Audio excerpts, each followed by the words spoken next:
Poster, festoon, banner ও billboard ব্যবহার করতে বলা হচ্ছে কোনো প্রকার পোস্টার ব্যবহার করা যাইবে না। এবার ঘতে আসেন।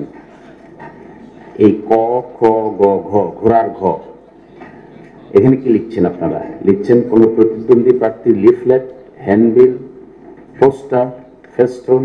পোস্টার তো আগে বলছেন ব্যবহার করা যাইবে না, আবার পোস্টার সাটাইতে পারবেন না, এই কথা বলছেন কেন?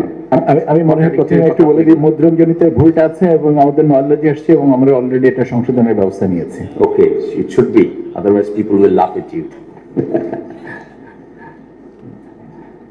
তারপরে আসেন, আপনারা যে বলছেন যে এগুলো 27-এ যান, কাইন্ডলি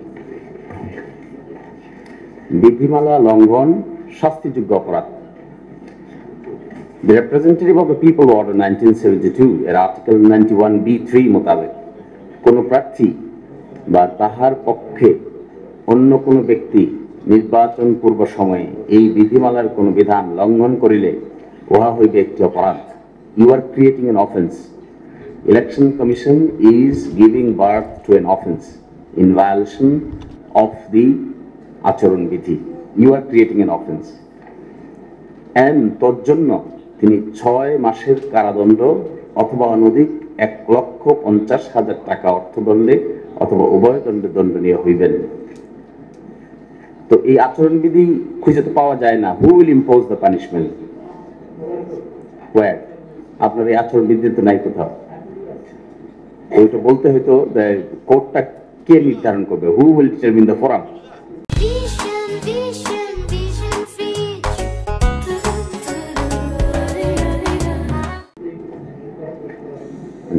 এই আপনার এই বিধান পড়ে মনে হয় না যে আপনি যে শাস্তিটা আরোপ করতে চাচ্ছেন, কে শাস্তি আরোপ করবে এই মর্মে আচরণ বিধিতে থাকা উচিত ছিল যে it will be determine in accordance with the RPO.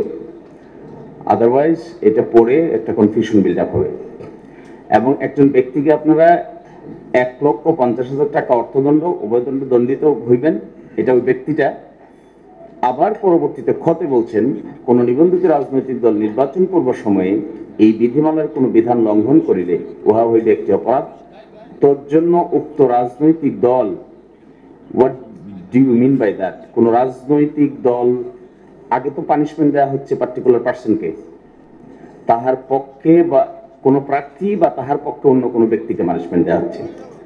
ক্ষতে এসে পানিশমেন্ট দেওয়া হচ্ছে দলকে।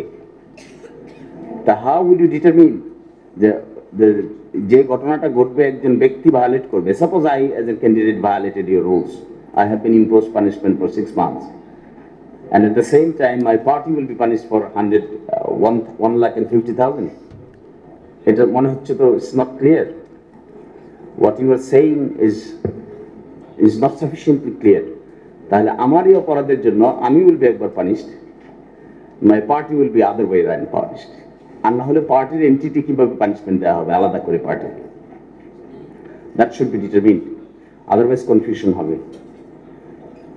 এরপরে এই যে কমপ্লেনটা, আমরা যে কমপ্লেন করব বলছেন ইন ভায়োলেশন, নির্বাচনী ইশতেহার পাঠ আচরণবিধি প্রতিপালনের ঘোষণা করব এবং তারপরে আমরা যে কমপ্লেন করব, কমপ্লেনটা নির্বাচন পূর্ব অনিয়ম 26-এ বলতেছেন এই বিধিমালার যে কোনো বিধানের লঙ্ঘন নির্বাচন পূর্ব অনিয়ম হিসেবে গণ্য হইবে এবং উক্তরূপ অনিয়মের দ্বারা সংক্ষুব্ধ ব্যক্তি বা নিবন্ধিত রাজনৈতিক দল প্রতিকার চাহিয়া নির্বাচনী তদন্ত কমিটি বা কমিশনের নিকট দরখাস্ত পেশ করিতে পারিবে।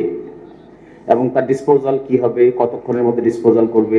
It's very quick done, things will be quickly done, every moment এখানে ইম্পর্টেন্ট হবে। আমি এখন গিয়ে দেখতে পেলাম আমার ইলেকশন ভায়োলেশন হচ্ছে এক জায়গায়, আমি আপনাকে কমপ্লেন দিলাম, আপনাদের বাধ্যবাধকতা থাকা উচিত so quickly you will dispose of this, otherwise আপনাদের সামনে তো কোনো ইয়ারস্টিক নাই।